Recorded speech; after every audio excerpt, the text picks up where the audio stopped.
Hello guys, അപ്പോൾ എല്ലാവർക്കും പുതിയ വീഡിയോയിലേക്ക് സ്വാഗതം. അപ്പോൾ ഞാനും നമ്മുടെ ദോസ്ത് ഇവിടെ ഹായ് പറയടേ.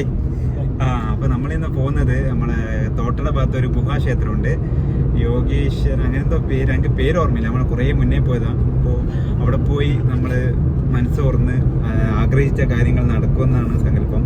ഞാൻ പണ്ട് എന്താ പറയുക, ജോലിയൊന്നും ആകാത്ത മുന്നേ അവിടെ പോയി പ്രാർത്ഥിച്ചേരം നടന്നെന്നാണ്, എനിക്ക് ജോലി കിട്ടി.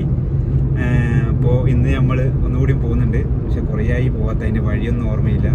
അപ്പോൾ അവിടുത്തെ കാഴ്ചകൾ കാണാം. ചോദിച്ച് പോകും അല്ലേ. അപ്പോൾ അവിടുത്തെ കാഴ്ചകൾ കാണാം. തോട്ടട നടാൽ ഗേറ്റ്, ഇപ്പം ഗേറ്റ് തുറന്നേ തോന്നുന്നു. അതിൻ്റെ ഒരു ചെറിയൊരു തിരക്കുണ്ട്. ഈ നടാൽ ഗേറ്റ് വഴി കുറച്ച് മുന്നോട്ട് പോയിട്ട് അവിടുന്ന് ലെഫ്റ്റ് ആണെന്നാണ് എൻ്റെ ഒരു ഓർമ്മ. നമുക്ക് ചോദിച്ച് പോകാം. മെസ്സിന്റെ ഒരു കട്ടൗട്ട് കാണുന്നുണ്ട്. ഇനി ഇവിടുന്ന് എങ്ങോട്ടാണ്? മെസ്സിന് തലയില്ല മെസ്സി. ഓഹോ, ഇല്ല ഒന്നല്ല. ഇവിടുന്ന് എങ്ങോട്ടാണ്? താഴോട്ടും മേലോട്ടുണ്ടല്ലോ. ലെഫ്റ്റിലേക്ക് പോവാം.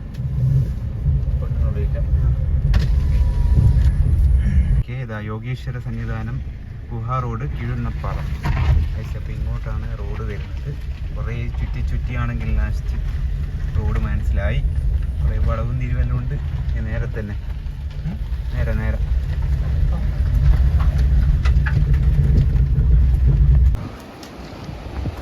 ഇതാണ് സ്ഥലം.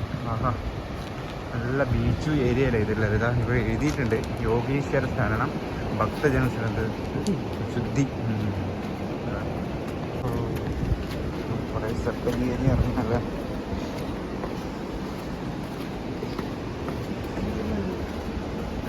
ഒന്നുമില്ല, ഇപ്പം അതേതൊരു വീടാണ്. ഇത് റിസോർട്ടാവുന്നേ. ഇവിടെ ഒരു റിസോർട്ടും കൂടിയുണ്ട്. ഇങ്ങനെയാണ് നമ്മളെ പോകേണ്ട വഴിയല്ലോ. ഒരു ഇറക്കാണ്. ഷെബീൻ്റെ കയ്യിലെന്നുള്ളത് ഇതാ നമ്മൾ വെളിച്ചെണ്ണയും തീപ്പെട്ടിയും ഇതെല്ലാം വാങ്ങിയിട്ടുണ്ട്. ഇതല്ല, ഇത് ബീച്ചിലേക്ക് പോകുന്ന റൂട്ടാണ്. ഇങ്ങോട്ടാ പോകണം. നമ്മൾ വാങ്ങിയിട്ടുണ്ട്. ഷെബി നടന്നോളൂ.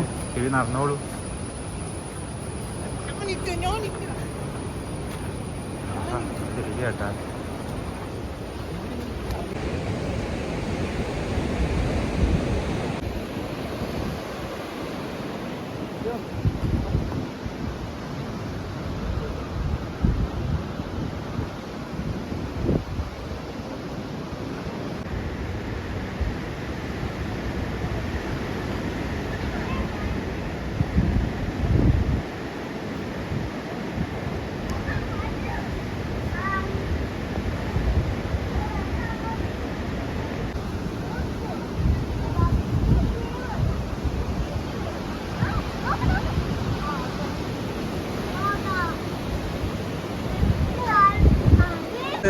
നമ്മൾ വന്നതിൻ്റെ തൊട്ടടുത്ത് തന്നെ കിടിലം പോലത്തെ ഒരു ബീച്ച് ഉണ്ട്, തോട്ടട ബീച്ച്. അപ്പോൾ ഇവിടെ അമ്പലത്തിൽ വന്നാൽ നിങ്ങൾക്ക് രണ്ട് ഗുണമുണ്ട്. അമ്പലത്തിൽ വന്ന് തൊഴുകയും ചെയ്യാം, നല്ല ബീച്ചിൽ വന്ന് കുറച്ച് മനസ്സിലൊന്ന് കുളിർമയും കൊണ്ട് വീട്ടിലേക്ക് മടങ്ങാം. അപ്പോൾ എങ്ങനെയുണ്ട്?